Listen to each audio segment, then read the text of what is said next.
To the point Pak Jokowi, bagaimana penilaian Bapak atas kinerja Menteri Kesehatan, Pak Terawan? Tidak ada yang sempurna di dunia ini. Tidak ada yang sempurna. Jadi kalau ada yang mengatakan masyarakat ada yang kecewa, ya saya itu wajar. Wajar. Setiap pekerjaan ada yang menilai. Setiap keputusan ada resikonya.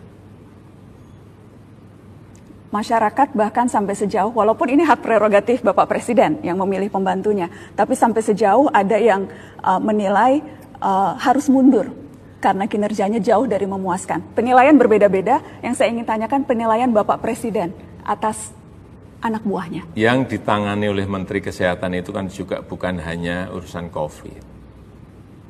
Ada juga yang lain, misalnya demam berdarah yang juga baru ramai di beberapa provinsi. Tetapi untuk urusan COVID yang sudah dihandle oleh gugus tugas COVID.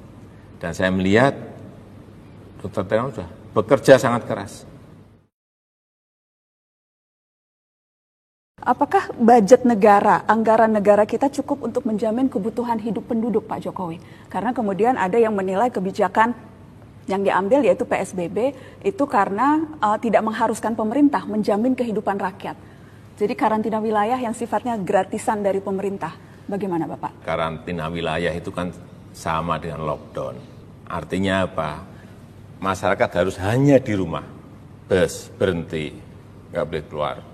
Taksi berhenti, ojek berhenti, pesawat berhenti, kereta api berhenti, MRT berhenti, KRL semuanya berhenti. Hanya di rumah. Untuk Jakarta saja pernah kami hitung-hitungan per hari membutuhkan 550 miliar. Hanya Jakarta saja. Untuk menjamin kehidupan seluruh penduduk kalau karantina. Dan kita kalau Jabodetabek 3 kali lipat, itu per hari. Jadi ya karena pertimbangan budget negara yang tidak mencukupi untuk menjamin, karenanya pilihan itu tidak diambil pemerintah, Bapak? Bukan karena masalah budget. Kita kan juga belajar dari negara-negara lain. Apakah lockdown itu berhasil menyelesaikan masalah? Kan tidak. Coba tunjukkan negara mana yang berhasil melakukan lockdown dan bisa menghentikan masalah ini. Karena setiap hari saya selalu ada briefing kertas yang di situ informasikan mengenai negara-negara A, B, C melakukan apa, hasilnya apa. Kemudian di sana kasus positif berapa, yang meninggal berapa, ada. Saya setiap hari ada informasi mengenai itu. Jadi dalam memutuskan sesuatu, sekali lagi bahwa setiap negara itu berbeda-beda. Tapi bahwa karena karakternya berbeda-beda, tingkat kesejahteraan berbeda, tingkat pendidikan berbeda, tingkat kedisiplinan berbeda, geografis berbeda, kemampuan fiskal juga berbeda. Jadi nggak bisa kita suruh niru-niru negara lain. Dan sampai saat ini saya melihat tidak ada formula yang pasti yang bisa menyelesaikan masalah COVID-19 ini. Saya mau kasih satu contoh lagi Bapak soal KRL. Karena belum lama Kepala Daerah Jabodetabek mengirimkan surat kompak meminta agar KRL dihentikan operasionalnya sampai tanggal 28 April. Karena dalam praktek ya masih terjadi penumpukan penumpang sehingga protokol kesehatan itu sulit untuk bisa dijaga. Tetapi kemudian Kementerian Perhubungan menolak permintaan itu. Apakah memang Bapak Presiden menyetujui keputusan ini dan apakah memang itu Bapak lihat sudah mempertimbangkan faktor kesehatan seperti yang tadi Bapak katakan merupakan pertimbangan utama Bapak Presiden? Kalau daerah-daerah mau mempersiapkan dan mau menanggung dari keputusan yang diminta itu akan kita berikan.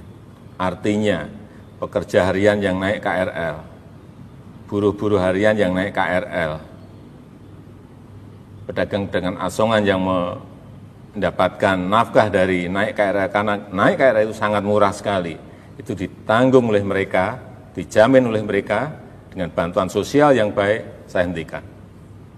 Tapi tanggung jawab itu ada di pemerintah daerah?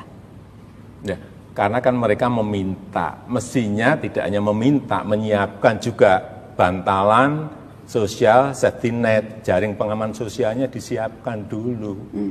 Jangan hanya meminta, dihentikan, kemudian ya sudah masyarakat dibiarkan cari sendiri-sendiri, nggak bisa seperti itu yang saya nggak bisa. Tumpang tindihnya kebijakan antar lembaga atau antar pemerintah pusat dan pemerintah daerah. Soal ego sektoral, Pak, yang bahkan diakui oleh Ketua Gugus Tugas Pak Doni Monardo, ego sektoral yang menyulitkan wewenang yang diberikan padahal sudah besar lewat Kepres yang Bapak terbitkan, tetapi dalam prakteknya di lapangan tumpang tindih dan tidak efektif, Bapak Presiden. Ya, tidak ada hal yang sempurna.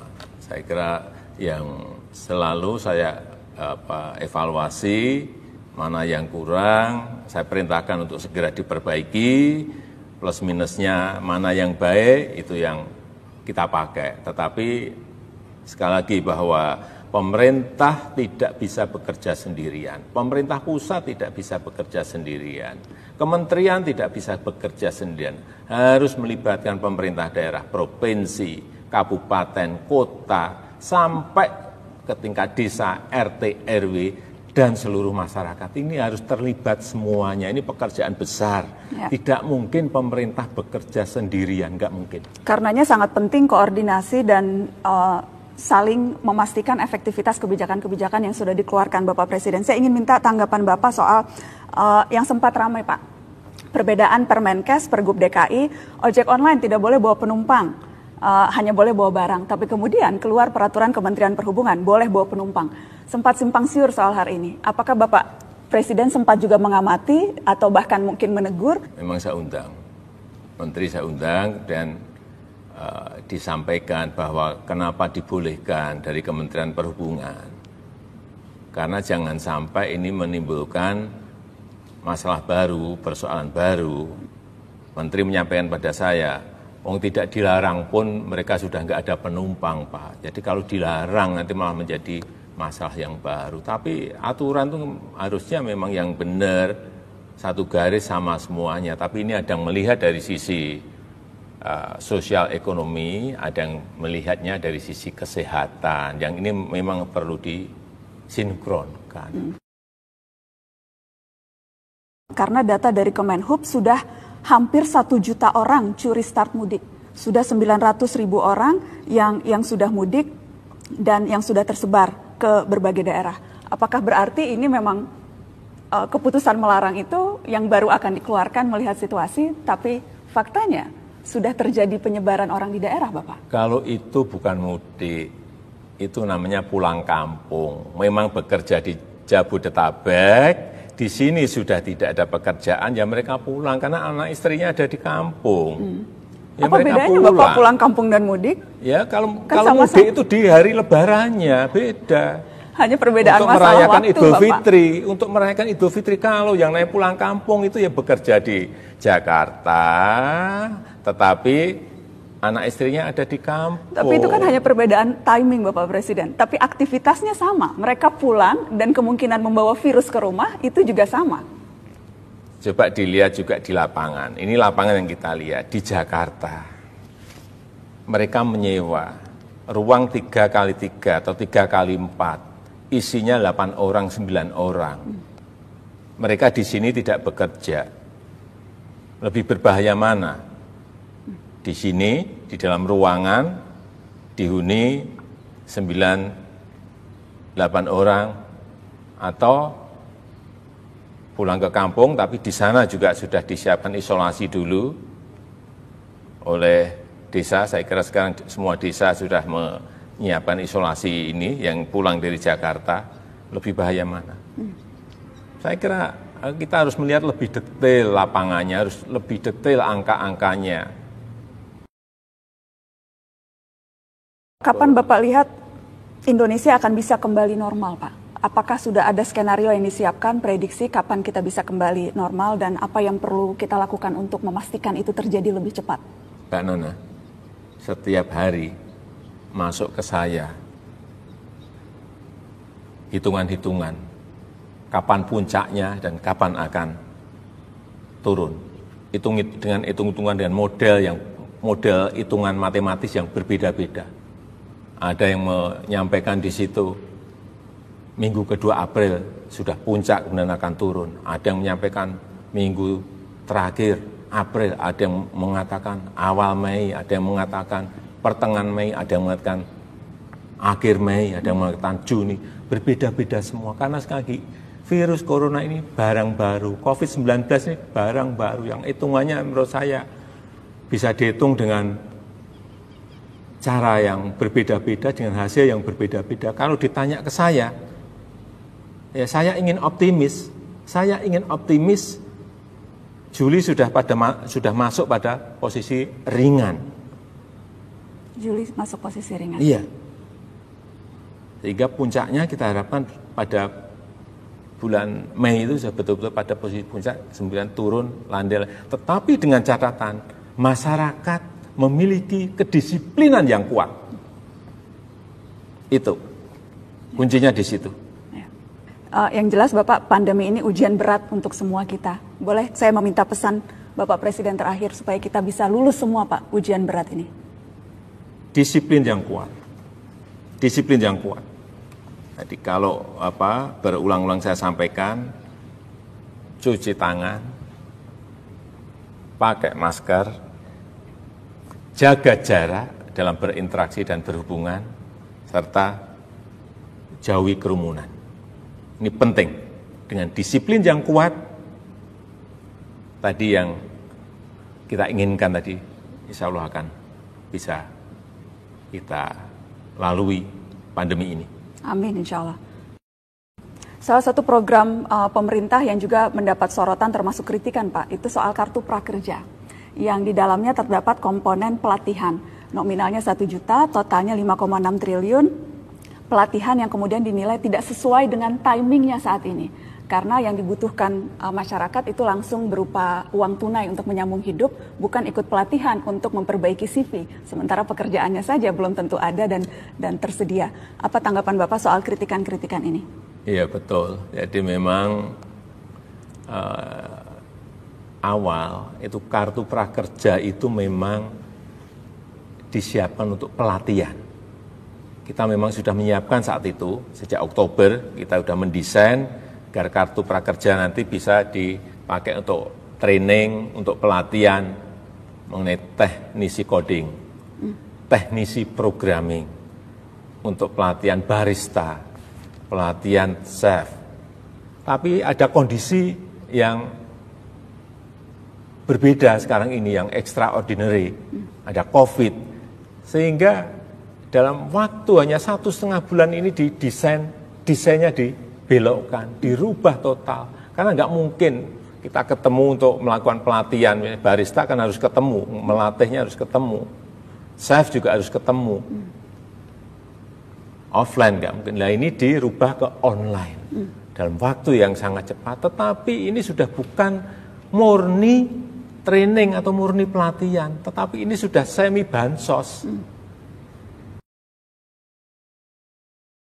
ID Pak, angka kematian yang disampaikan pemerintah saat ini belum menggambarkan kondisi real kasus corona di Indonesia.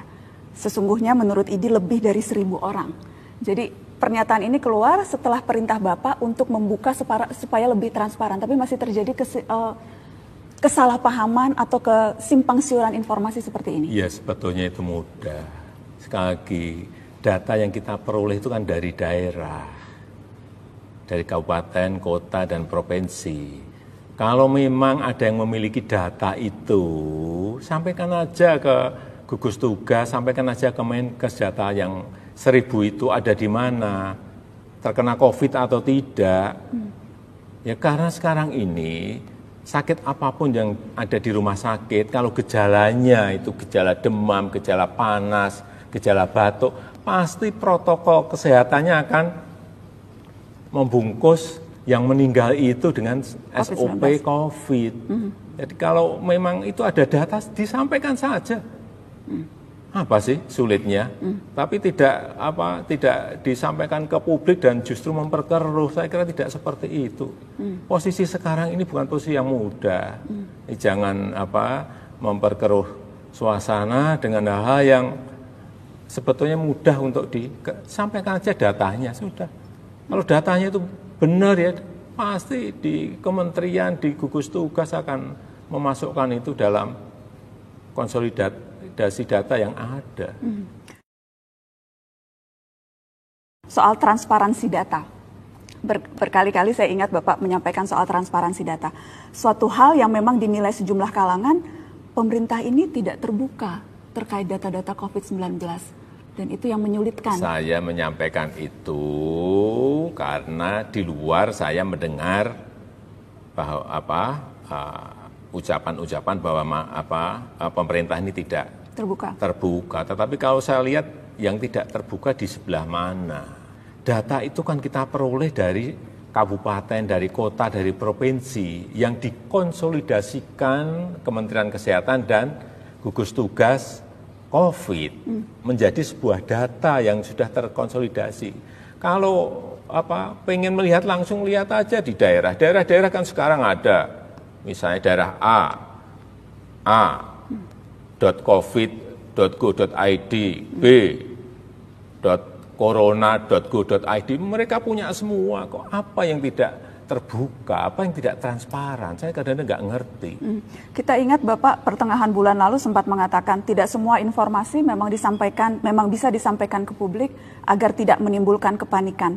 Tapi kemudian minggu lalu Bapak memerintahkan untuk membuka semua data yang diperlukan ke publik. Jadi apa yang berubah? Mengapa sebelumnya Bapak mengatakan tidak perlu semua dibuka ke publik supaya tidak panik, tapi kemudian sekarang menyadari bahwa penting untuk membuka itu ke publik? Enggak, itu saya sampaikan awal-awal.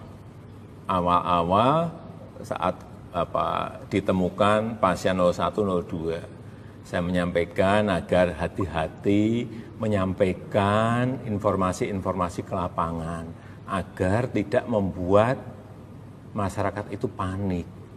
Karena kalau panik, sistem kesehatan nasional kita nggak akan mampu menangani ini. Kalau Bapak Presiden selama ini melihat pandemi ini dari sudut pandang yang mana Bapak? Apakah memang aspek ekonomi yang lebih diprioritaskan atau aspek kesehatan masyarakat? Saya kira yang diutamakan, sekali lagi di awal kan sudah saya sampaikan, COVID ini adalah virus yang sangat berbahaya. Sehingga yang didahulukan, yang diutamakan tetap kesehatan. Tetapi antara kesehatan dan ekonomi ini ada relevansinya. Nggak mungkin kita hilangkan salah satunya, nggak mungkin. Hanya yang didahulukan yang mana. Yang mana Bapak? Ya tadi sudah saya sampaikan sejak awal, virus ini berbahaya. Oleh sebab itu kesehatan adalah yang diutamakan. Tetapi ini berhubungan. Coba saya berikan contoh. Kalau ekonomi nggak baik, ya kan? Kemudian masyarakat tidak mendapatkan gizi yang baik, atau yang lebih buruk lagi masyarakat tidak makan, imunitasnya menjadi lemah, virusnya gampang sekali masuk. Ini berhubungan, ada relevansi, nggak bisa saling ditinggalkan, itu nggak bisa. Tapi dalam prakteknya di lapangan memang ada keputusan-keputusan yang harus diambil yang akhirnya merugikan satu sama lain. Yaitu pilihan-pilihan yang ada dua pilihan yang buruk-buruk semuanya yang kita harus memilih, harus kita pilih. Nggak akan memuaskan semua orang karena pilihannya itu buruk-buruk semuanya. Kalau ada pilihan baik dan pilihan buruk, itu bisa dipilih. Ini pilihannya buruk-buruk semuanya.